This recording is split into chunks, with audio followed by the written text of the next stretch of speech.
नवरात्र को ऊपर लेकर। जैसे कि नवरात्र आने वाले हैं, चैत्र नवरात्र की हम बात कर रहे हैं। तो सबसे पहले मैं आपसे यही समझना चाहता हूँ, जो लोग ये पॉडकास्ट देख रहे हैं, चैत्र नवरात्र क्या होते हैं? इनके बारे में थोड़ा-सा आप हमें समझाइए। देखिए, आप सभी को जय माई की। दूसरा, चैत्र नवरात्र के बारे में आपने क्वेश्चन किया है। जब भी हम पॉडकास्ट करते हैं, लास्ट टाइम भी आपको पता है, हम अपने गुरु का ध्यान पहले करते हैं। अखंड मंडलाकारं व्याप्तम येन चराचरम तत्पदं दर्शितम येन तस्मै श्री गुरुवे नमः, श्री गुरुभ्यो नमः। देखिए, चैत्र नवरात्र या शारदीय नवरात्र या गुप्त नवरात्र, सबसे पहले नवरात्र क्या है? जी।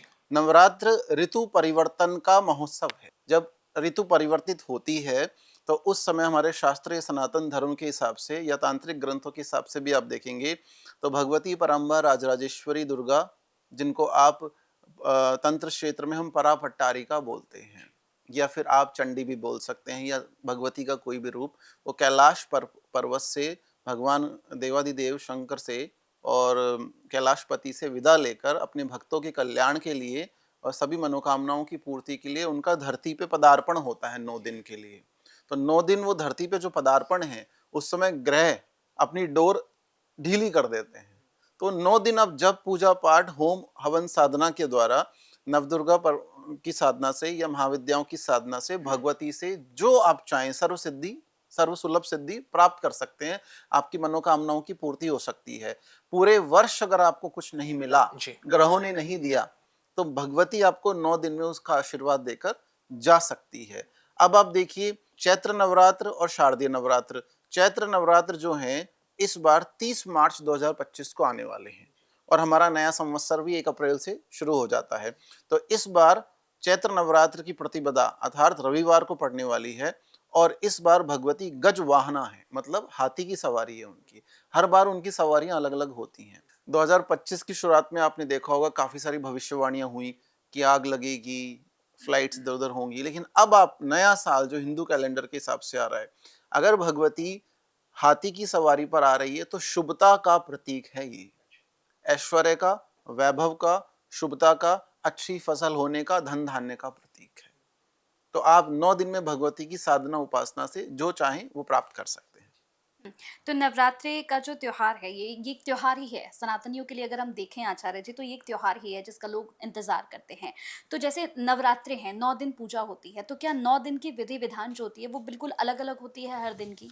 देखिए, इसके लिए सबसे पहले आपको ये जानना पड़ेगा कि आप भक्त हैं या साधक हैं। ये मेन चीज है। अगर आप 10 से 5 की जॉब करते हैं और आप चाहते हैं कि मैं छोटी सी अर्जी लगाऊं और बड़ा रिजल्ट मुझे मिले, जनरली लोगों के पास समय नहीं होता। एक तो साधक है जो साधना करता है, वो 24 घंटे 365 दिन माई में ही खोया हुआ है, तो उसकी विधि विधान अलग है।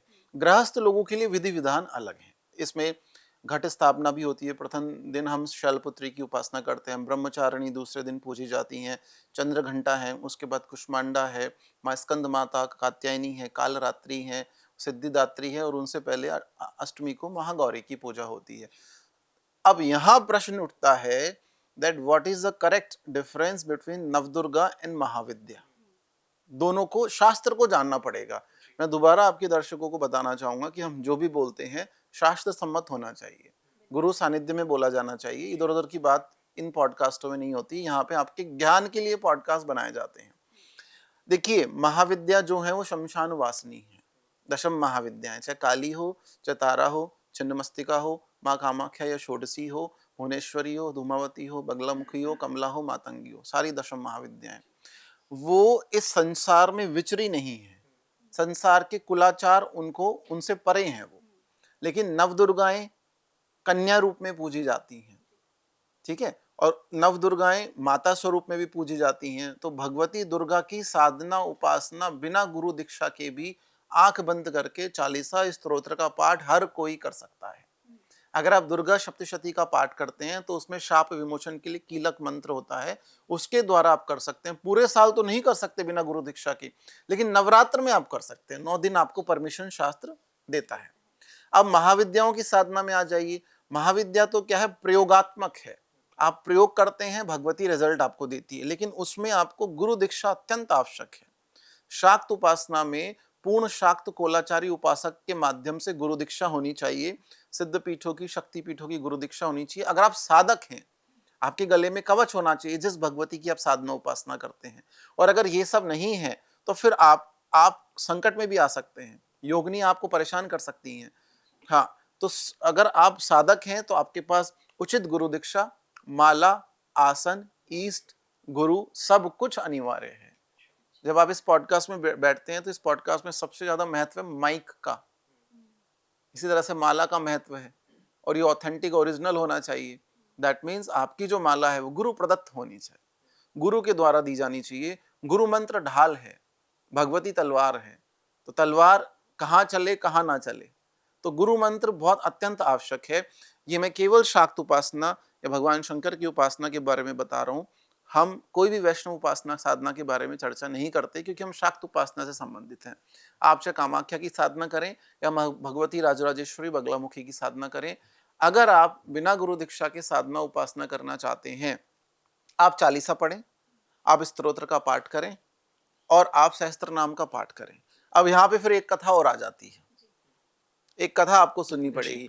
देखिए, इस ब्रह्मांड में जब भगवान शंकर ने, मैंने पिछले पॉडकास्ट में बताया था, उन्होंने पूछा, हे पुंज आप कौन हैं? भगवती ने बोला, मैं पराशक्ति हूं, आपकी शक्ति से परे। तो शिव को केवल शक्ति जान पाई और शक्ति का और छोर केवल शिव जान पाए, बाकी कोई नहीं जान पाया।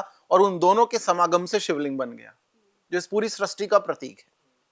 ठीक है, सबसे बड़ी परमेश्वरी, सबसे जो प्रादुर्भाव जब हुआ कन्या रूप में, उनको कहा गया बाला सुंदरी। बाला सुंदरी कन्या रूप में पूजी जाती हैं।